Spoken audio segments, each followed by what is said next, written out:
जय हिंद दोस्तों, मेरा नाम है झिलमिल और आज का हमारा सोशियोलॉजी का टॉपिक है that is sociological imagination by C.W. Mills.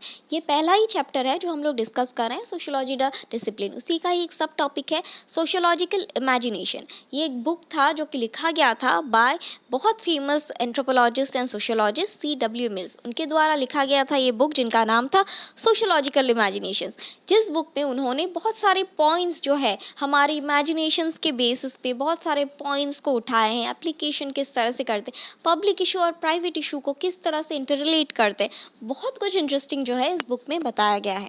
तो सबसे पहले देखते हैं क्वेश्चन क्या है। तो आज का हमारा मेंस का सवाल है, The sociological imagination enables us to grasp history and biography and the relationship between the two in a society. C.W. Mills explain. यहाँ पे इस बुक में C.W. Mills के द्वारा ये स्टेटमेंट ये जो है ये बताया गया है कि हिस्ट्री और बायोग्राफी का रिलेशन जो है वो सोशियोलॉजी द्वारा इस्टेब्लिश किया जा सकता है। हिस्ट्री मतलब क्या? Something which has happened in the past में, चाहे वो सोसाइटी के रिलेटेड हो, चाहे आपकी फैमिली के रिलेटेड हो, किसी भी सोशल इंस्टीट्यूशन से रिलेटेड हो सकता है हिस्ट्री। और बायोग्राफी मतलब क्या? Biography is related to generally individuality. एक इंडिविजुअल की बायोग्राफी होती है, सोसाइटी की बायोग्राफी नहीं होती है। इंडिविजुअल की बायोग्राफी जैसे महात्मा गांधी हो गया, राजा राम मोहन रॉय हो गया, उनकी बायोग्राफीज होती है। तो यहाँ पे हिस्ट्री को बायोग्राफी के साथ क्या रिलेशन है और सोशियोलॉजी इसका किस तरह से एक एस्टैब्लिश रिलेशन एस्टैब्लिश करता है, ये C.W. मिल्स के द्वारा जो ये बुक है इसमें बताया गया है और इसी के बारे में हम लोग स्टेप बाय स्टेप जो है वो डिस्कस करेंगे और रिलेशनशिप को एस्टैब्लिश करेंगे। ठीक है जी, तो शुरू से शुरू करते हैं। सबसे पहले बात करते हैं कि what is sociological imagination. Imagination मतलब क्या? भूल जाइए सोशियोलॉजी, भूल जाइए समथिंग। इमेजिनेशन मतलब क्या? It is the bestest thing in the world. मतलब अगर आप इमेजिन नहीं करोगे तो आप सपने नहीं देखोगे तो उस सपने को पूरा करने के लिए मोटिवेशन नहीं होता है। फॉर एग्जाम्पल मेरी फैमिली में किसी ने यूरोप का टूर बाहर नहीं गए, लेकिन मैंने सपना देखा था कि मुझे अब्रॉड जाना है और मैं गई हूँ। मैंने पूरा 12 से 13 कंट्रीज़ घूमी हूँ। सो अगर आप सपने नहीं देखोगे तो आपको वो पूरा करने के लिए जो मोटिवेशन है वो नहीं मिलेगा। So imagination is very necessary. But कुछ लोग जो होते हैं वो सिर्फ इमेजिनेशन ही करते हैं वो काम नहीं करते। That day dream. इमेजिनेशन और डे ड्रीमिंग में फ़र्क होता है। इमेजिनेशन मतलब आप अपना गोल को इमेजिन करो, विजुअलाइज करो, विजन बोर्ड बनाओ और उसको काम करो उसके ऊपर। लेकिन कुछ लोग होते हैं सिर्फ इमेजिन ही करते हैं, उसके ऊपर वर्क नहीं करते, तो बैठे बैठे आपको खाना नहीं मिलेगा। So that is the thing. Now let's move on to the context of the book. The sociological imagination is the practice of being able to think ourselves away from the familiar routines of our daily lives to look at them with fresh critical eyes. Okay. तो यहाँ पे sociological imagination normal imagination से किस तरह से different है? Sociological imagination जो है वो आउट ऑफ द बॉक्स देखने के लिए बोलता है। जनरली ट्रेडिशनल वे में, ये मैंने कल की लेक्चर में भी बताया था कि ट्रेडिशनली हमको जो हमारे एंसेस्टर्स ने यानी कि हमारे नानी दादी ने बताया था कि गुठलियों का एग्जाम्पल बताया था मैंने कि अगर हम लोग गुठली खाएंगे तो पेट में जो है वो पेड़ उग जाएंगे, दिस काइंड ऑफ थिंग। तो ये जो है that was a common sensical belief और मिथ। तो सोशियोलॉजिकल इमेजिनेशन जो है वो मोनोटोनस लाइफ में जो हम देखते हैं, जो हम इमेजिन करते हैं कि ऐसा हो रहा है, उसको अलग व्यू से देखा जाता है। मतलब not on the view of कि हर कोई उस चीज़ को किस तरह से देखता है, बट एक अलग पर्सपेक्टिव से देखते हैं, एक इंडिविजुअल पर्सपेक्टिव से देखते हैं। That is sociological imagination. इसको मैं एक एग्जाम्पल की तरह समझाती हूँ जो आजकल की जनरेशन अच्छे से समझ सकेगी। जस्ट अ सेक, मेरा पेन काम नहीं कर रहा है, एक second. Okay, so this is a boy, this is a girl, this is another girl. तो इस लड़के ने इस लड़की को छोड़ दिया, ठीक है, और इस लड़की के पास चला गया, ठीक है जी। तो सबको लगता है कि इस लड़के ने गलत किया। तो दिस इज़ नॉर्मल व्यू कि हाँ, इस लड़की के जो दोस्त हैं, she has played the victim, की इस लड़की के जो दोस्त हैं, इस लड़की के दोस्त ने भी बोला कि हाँ ये तो कमीना है, ये तो ऐसा है, ये तो वैसा है, इसने तुझे छोड़ दिया। But this is the normal view, this is not a sociological view, this is the normal view. लेकिन सोशोलॉजिकल व्यू में क्या होता है कि आप इस लड़के के पर्सपेक्ट देखने की कोशिश करोगे कि क्यों इस लड़की ने इस लड़के को छोड़ा. Not on the normal view, वो आप टेढ़ा होके सोचोगे कि क्या उसके रीजंस थे, कुछ और भी तो रीजंस हो सकते. छोड़ा इसके बेटरमेंट के लिए छोड़ा ताकि ये किसी और से मिल सके, या फिर इसका कुछ कर्मा है जो रह गया है, जो उसको और मतलब अकेले अपनी अवेकनिंग को पूरा करना है. तो समथिंग जो ये और सोचे, जो नॉर्मल मोनोटोनस लोग जिस तरह से सोचते हैं, अगर ऐसे नॉर्मल व्यू होता है तो ये लड़की इस तरह से सोचेगी कि हाँ, इसने मुझे धोखा दिया, I am gonna take revenge, I am gonna मैं किसी और के पास चली जाऊंगी.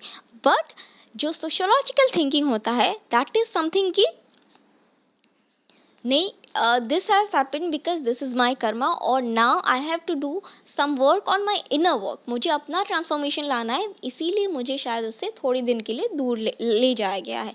But if we are meant to be together, will be together. तो this is sociological imagination. Okay, the imagination which is beyond the normal conception. जो normal लोग सोचते हैं उससे थोड़ा सा आउट ऑफ द बॉक्स, थोड़ा सा हट के सोचना is sociological imagination. I hope I clear. If I am not clear, अगर आपको किधर भी डाउट है तो आप मुझे मैसेज कर सकते हो मेरे इंस्टाग्राम हैंडल पे, या फिर मुझे जीमेल पे मैसेज कर सकते हो, या कमेंट बॉक्स पे लिख सकते हो. I be happy, more than happy to help you. तो sociologist C. Red Mills, who created the concept and wrote the definitive book about it, defined the sociological imagination as the vivid awareness of the relationship between experience and the wider society. ये जो line है ये बहुत ज़्यादा important है. तो यहाँ पे क्योंकि ये जो है C.W. मिल्स ने खुद ये लाइन कोट किया है. आपको स्टेटमेंट बेस्ड क्वेश्चन आ सकता है कि C.W. Mills coated the line that imagination, sociological imagination is described as the vivid awareness of the relationship between experience and the wider society. Explain. और नहीं भी आया तो आपको अपनी इंट्रोडक्शन में ये लाइन इंक्लूड करना ही है, इसको रट लो कि what is sociological imagination. It is the vivid awareness. Aware रहो, जैसे कि मैंने कहा ये लड़की जो है वो अवेयर है. This is the vivid awareness. अपनी सराउंडिंग से अवेयर है कि क्यों ये लड़का इसको छोड़ के गया. नॉट ऑन द वो सरफेस से नहीं, वो डीप लेयर पे जाके उसको देख रही कि क्या हुआ, क्या इसके कर्मा है. जो लोग स्पिरिचुअलिटी में हैं उनको ये पता चलेगा. इनफैक्ट जो लोगों ने कबाला वगैरह प्रैक्टिस किया हुआ है उनको बहुत अच्छे से पता होगा कि हमारे ऊपर भी बहुत सारे लेयर्स हैं.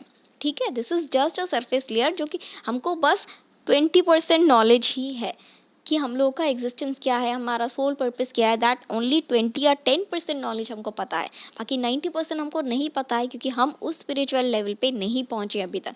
जो बहुत ज़्यादा हाईली स्पिरिचुअल है उनको 20% पता है. 80% अभी तक शायद किसी को भी नहीं पता है. जो हायर रियलम है, जहाँ से हम लोग आए हैं, जिन्होंने कबाला प्रैक्टिस किया है, उनको पता है ये सब. सो स्पिरिचुअलिटी में तो नहीं जाते हैं अभी. So I am saying that this, according to this definition, sociological imagination is related to the vivid awareness of the thing which you really experience and which the things are actually. Okay, just a sec. मेरा pen जो है खराब हो रहा है बार बार. The sociological imagination is the ability to see things socially and how they interact and influence each other. To have a sociological imagination, a person must be able to pull away from the situation and think from an alternative point of view. जैसे कि मैंने कहा, इसको spirituality में अगर आप connect करो तो बहुत बहुत ज़्यादा कनेक्टेड होता है. तो इसलिए मैं बार बार स्पिरिचुअल टर्म्स को लेके आ रही हूँ. देखो यहाँ पे जो ये लाइन बताया गया है, the sociological imagination is the ability to see things socially and how they interact and influence each other. तो हर चीज़ को आप सोशली थिंक कर सकते हो, और हर चीज़ जो है वो एक दूसरे के साथ कनेक्टेड है on the spiritual realm. So आप में हर चीज़, not only living beings, non living things also, वो सब एनर्जी है और वो एक सुप्रीम सोर्स से जनरेट की गई है. आप मैं हर एक थिंग, हर एक पेड़ पौधा, हर एक एनर्जी एक दूसरे से कहीं ना कहीं कनेक्टेड है. क्योंकि हमारा जो सोर्स है वो एक सोर्स है और वहीं से हम सब लोग जो है वो स्टेम किया गया है. और इसीलिए अगर कोई स्पिरिचुअल साइकिक पर्सन्स होते हैं वो एनर्जी को फील कर सकते हैं, क्योंकि एनर्जेटिकली हम लोग कनेक्टेड हैं एक दूसरे से. तो जिनका साइकिक सेंस थोड़ा सा ज़्यादा है, अगर आप उसके सामने आओगे, इनफैक्ट जिनका ज़्यादा होता है वो आप मैसेज करोगे ना कोई फेकस क्वेश्चन के साथ, उनको वही एनर्जी फील हो जाएगा आपके आसपास का, बिकॉज वी आर एनर्जिकली कनेक्टेड। वही चीज़ को सोशोलॉजिकल पर्सपेक्टिव से बताया गया है कि हम लोग सोशली भी एक दूसरे के साथ कनेक्ट करते हैं और इन्फ्लुएंस करते हैं एक दूसरे को। ठीक है जी। To have a sociological imagination, just a sec. तो यहाँ पे to have a sociological imagination a person must be able to pull away from the situation and think from an alternate point of view. जैसे कि मैंने अभी थोड़ी देर पहले ये एग्जाम्पल दिया था of a situation of a boy and a girl. This is a boy and this is a girl. I'm very worst at drawing. मेरा drawing सबसे weakest है, so मुझे drawing करनी नहीं आती। तो इसीलिए समझ लीजिएगा ये बॉय है ये गर्ल है, तो इस बॉय ने इस गर्ल को धोखा दिया, तो जनरली हम लोग ऐसे ही ब्लेम करेंगे कि हाँ ये लड़का जो है ये छोड़ के चला गया। So this is not the sociological imagination. Sociological imagination ये कुछ और कहता है कि हाँ इस बॉय की कोई मजबूरी थी, ये बॉय ने धोखा नहीं दिया, थोड़ा जो है वो टाइम लैप्स हुआ है उन दोनों के बीच में, एक दूसरे के ऊपर इनर वर्क करने के लिए थोड़ा सा ब्रेक लगा, इट्स नॉट अ धोखा। ओके, तो दिस इज़ द डिफरेंस, क्योंकि सोशोलॉजिकल जो थिंकिंग है, सोशोलॉजिकल जो इमेजिनेशन है वो इंसान को जज करने से रोकता है। यहाँ पे स्पिरिचुअलिटी में भी आप एग्जाम्पल ले सकते हो। जब आप मेडिटेशन करते हो, मेडिटेशन जो लोग करते हैं उनको पता होगा कि पहले you have to calm your mind. Mind में जो चैटर चलती रहती है हर टाइम, हम लोग हमारे थॉट्स जो हर टाइम चलते रहते हैं दिमाग में, उसको शांत करना होता है। तो पहले we have to have a very blank mind, तभी जाके आप उस ट्रांस स्टेट में जा सकते हो, मेडिटेटिव स्टेट में जा सकते हो। तो यहीं पे सोशोलॉजिकल थिंकिंग जो है वो, आप सोशोलॉजिकल इमेजिनेशन करने के लिए आपको जजमेंटल होना छोड़ना पड़ेगा, आपको हर एंगल से सोचना पड़ेगा। You have to behave like a जज, कि दोनों तरफा से, सब तरफा से देखना पड़ेगा, नॉट एक तरफा से। That is sociological imagination. Okay, now we are gonna study the application of sociological imagination. यहाँ पे हम लोगों ने देखा कि सोशोलॉजिकल इमेजिनेशन क्या है, तो think out of the box, अपनी अवेयरनेस को और ज़्यादा जागृत करना, जो जैसा नॉर्मल मोनोटोनसली थिंकिंग करते हैं, इमेजिनेशन करते हैं, उससे एक स्टेप आगे जाना, और सोसाइटी को कनेक्ट करना, लोगों को कनेक्ट करना, एक लोग दूसरे लोग को किस तरह से इन्फ्लुएंस करते हैं इसको कनेक्ट करना, दैट इज सोशोलॉजिकल इमेजिनेशन। तो अब हम इसके डे टू डे लाइफ पे एप्लीकेशन देखते हैं। एक बहुत इंटरेस्टिंग एप्लीकेशन है। चाय तो हम सभी पीते हैं, चाय के बिना तो चलता ही नहीं हमारा, है ना। मैं अभी पी रही हूँ अभी। The concept of the sociological imagination can be applied to any behavior. Take the simple act of drinking cup of coffee. तो यहाँ पे कॉफ़ी छोड़ देते हैं, चाय बताते हैं। चाय, हम हिंदुस्तानी चाय नहीं पीते तो अच्छा नहीं लगता, कॉफ़ी तो ठीक है, but chai can not, nothing can beat chai. Okay, so let's talk about tea only. So let's talk about tea. तो आप अपने बहुत पुराने दोस्त को कॉल करते हो अभी, या फिर आपका कोई क्रश है जिसको आप सोशल मीडिया पे मिले हो, ठीक है। यहाँ पे एक लड़की है और यहाँ पे एक लड़का है, this is boy and this is a girl. इसको आप सोशल मीडिया पे मिले हो, एंड द बॉय जो है वो आपको पसंद करता है। जो बॉय है वो लड़की को पसंद करता है। सोशल मीडिया पे ये बात हो रही है, अभी तक फेस टू फेस नहीं हुई है। तो उसके बाद टू अप्रोच इट, कि वो लोग अपने फ्रेंडशिप को एक स्टेप आगे बढ़ाए, तो लड़का लड़की को ऐसे थोड़ी बोलेगा मेरे को आपसे बात करनी है, कहीं इधर मिलो पार्क में, ऐसे थोड़ी होता है। तो फॉर्मली कैसे बोलेगा, wanna join me for a coffee, और wanna have some coffee with me, तो इस तरह से ही पूछेगा। तो इसका मतलब ये थोड़ी है कि लड़की को कॉफ़ी ही पीना है किसी सीडी में जाके, नहीं, लड़के को इसके साथ जाना है, और कॉफ़ी मंगाते हैं, कॉफ़ी हाउस में जाते हैं ताकि वो लोग बैठ के बात कर सके, ठीक है। सेम केस अगर 2-4 यार दोस्त मिलते हैं किधर, तो बोलते चल यार कहीं कॉफ़ी पीने चलते हैं, तो उनका मुद्दा कॉफ़ी पीना नहीं होता है या चाय पीना नहीं होता है। उनका मुद्दा होता है कि चाय पीते पीते अपनी जो पुरानी मेमोरीज हैं उनको याद करें, बातें करें, थोड़ी दोस्ती बढ़ाएं। दैट इज़ द थिंग, चाय बहाना होता है। So this is an application of the sociological imagination, concept of sociological imagination. तो यहाँ पे कॉफ़ी की बात करी, we could argue that coffee is not just a drink but rather it has symbolic value as part of day to day social rituals. Coffee या चाय जो है वो it is not a drink, it is an emotion to many Indians and it is a day to day social ritual. जैसे हम लोग religious ritual follow करते हैं, नहा धो के हम लोग पूजा करते हैं, गायत्री मंत्र वगैरह चांट करते हैं, ठीक उसी तरह से सोशल रिचुअल क्या होता है, हमारे घर में अगर कोई गेस्ट आता है तो हम लोग पानी सर्व करते हैं, उसके बाद अरे अरे चाय पी लो, अरे गुप्ता जी शर्मा जी चाय पी लो। तो ये चाय पिलाना का क्या होता है, एक पॉजिटिव जेस्टर होता है, एक सोशल रिचुअल है जो हम being a member of society we have to follow it. Often the ritual of drinking coffee is much more important than the art of consuming the coffee itself. तो जैसे कि मैंने ये कैफ़ी हाउस वाला ही बोला, जैसा ही लड़का लड़की को अप्रोच करता है कि want join me for a coffee, तो वहाँ पे उसको सिर्फ कॉफ़ी नहीं पीना होता है उसको उस लड़की के साथ बात करनी होती है। कॉफ़ी इज़ जस्ट अ बहाना। तो कॉफ़ी बहुत सारे लोगों के लिए ऐसे बहाना होता है to share the emotions, ideas, to मतलब rejoice the memories. Okay, for example, two people who met to have coffee together are probably more interested in meeting and chatting than in what they drink.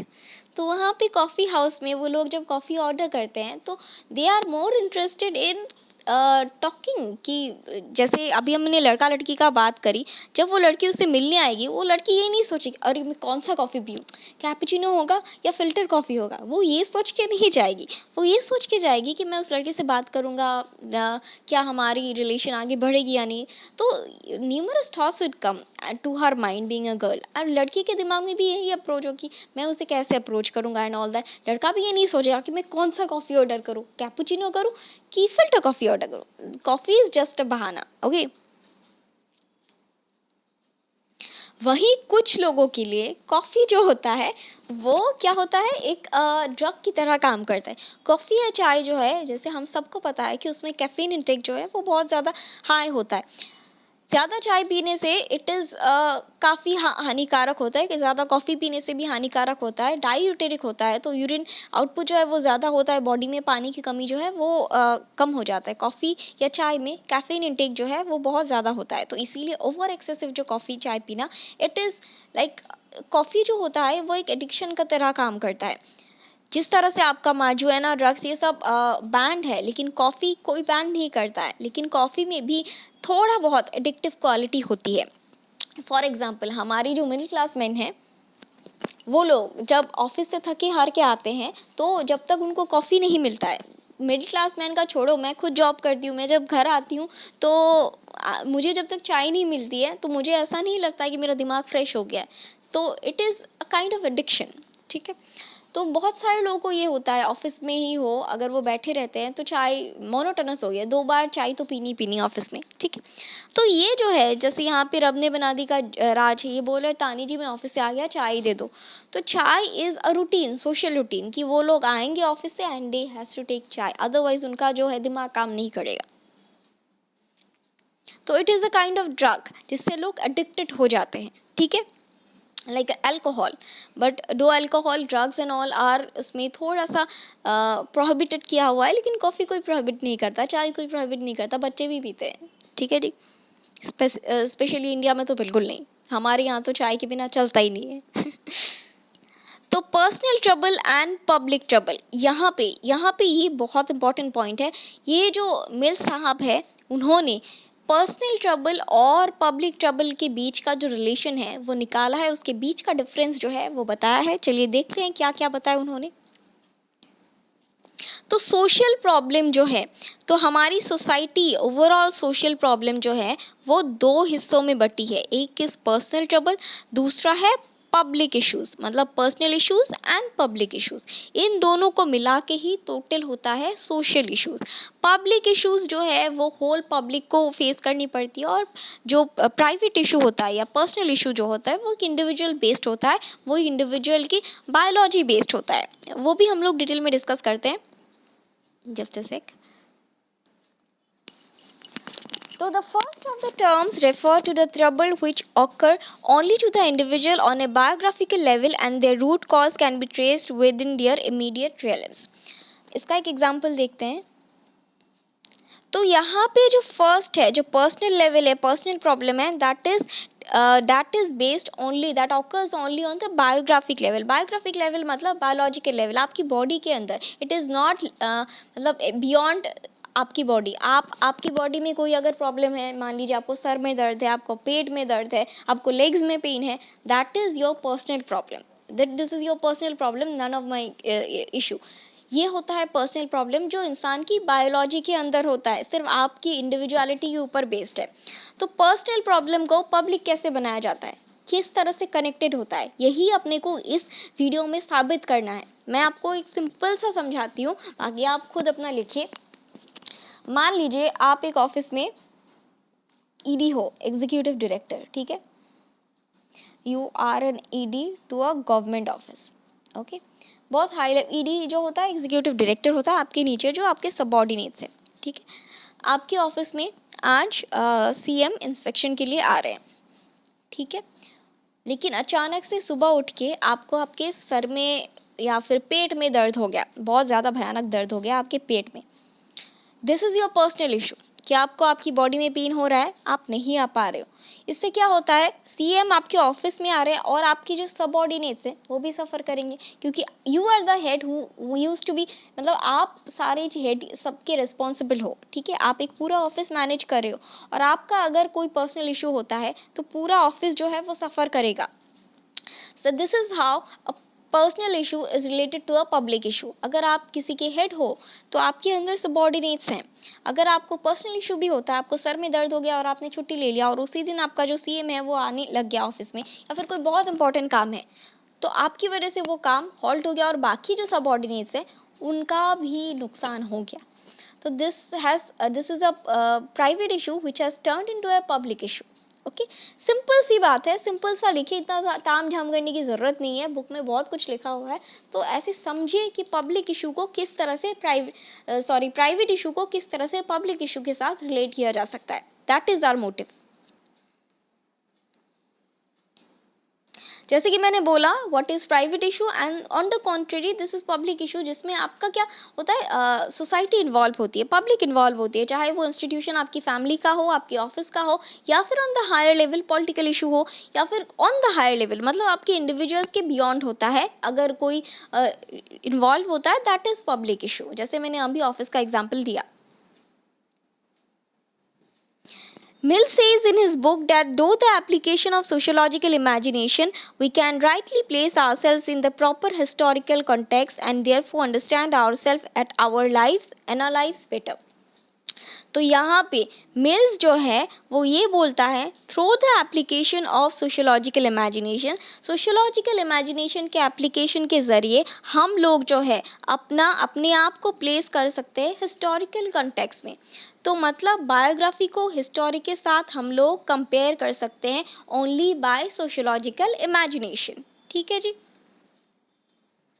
and therefore understand ourselves and our lives better, which will make us to understand our lives better. क्योंकि देखिए इस example में जो मैंने बताया था, अगर ED समझता है कि हाँ अगर मैं छुट्टी ले लूँगा तो मेरे वजह से मेरे सबऑर्डिनेट्स को भी प्रॉब्लम हो गया, अगर तो ये सोशोलॉजिकल इमेजिनेशन अगर उन्होंने किया और उन्होंने छुट्टी नहीं लिया, तो it would be enable him to understand their lives and their colleagues life better. Okay. He aims to prove the interrelation between history and biography and how the two of these are essentially supplementary in nature. यहाँ पे जो कि हम लोग proof कर रहे थे कि हिस्टोरी और बायोग्राफी मतलब पब्लिक और प्राइवेट, किस तरह से पब्लिक इशू और प्राइवेट इशू जो है वो किस तरह से रिलेटेड है and both supplement each other. जिसका बेस्ट एग्जांपल मैंने वो ईडी वाला एग्जांपल दिया था, इसी को आप लोग घुमा फिरा के लिख सकते हो. यही है बेस्ट आंसर का. यहाँ पे एक सोशल इशू दिया बताया गया है as an example, domestic violence. एक औरत के ऊपर अगर अत्याचार किया जाता है, तो इट इज़ हर बॉडी. ये हस्बैंड वाइफ के बीच की बात है, या मतलब एक हस्बैंड अगर एक वाइफ को मारता है, पीटता है, तो उस औरत को हर्ट होता है. इससे पूरी सोसाइटी, पूरी औरत जात हर्ट नहीं होती है। So this is a private issue for a lady. लेकिन फिर भी जो महिला मंडल वाले होते हैं, दे केम फॉरवर्ड, दे बोलते हैं कि हम औरतों के साथ ऊपर नाइंसाफ़ी नहीं होने देंगे। वो लोग आते हैं, एनजीओज़ वगैरह आते हैं, मतलब आवाज़ उठाते हैं, बिकॉज दे नो दैट आज एक औरत पे हुआ है, अगर हम लोग चुप बैठे तो कल दूसरी औरत पे होगा। तो ये प्राइवेट इशू से पब्लिक इशू बनते हुए, हर औरत पे होते हुए टाइम नहीं लगेगा। तो इसीलिए हर प्राइवेट इशू जो है वो पब्लिक इशू के साथ कहीं ना कहीं रिलेटेड है। मतलब हर हिस्ट्री जो है वो बायोग्राफिकली रिलेटेड है, और इसको कौन दिखाता है? Sociological imagination. ओके,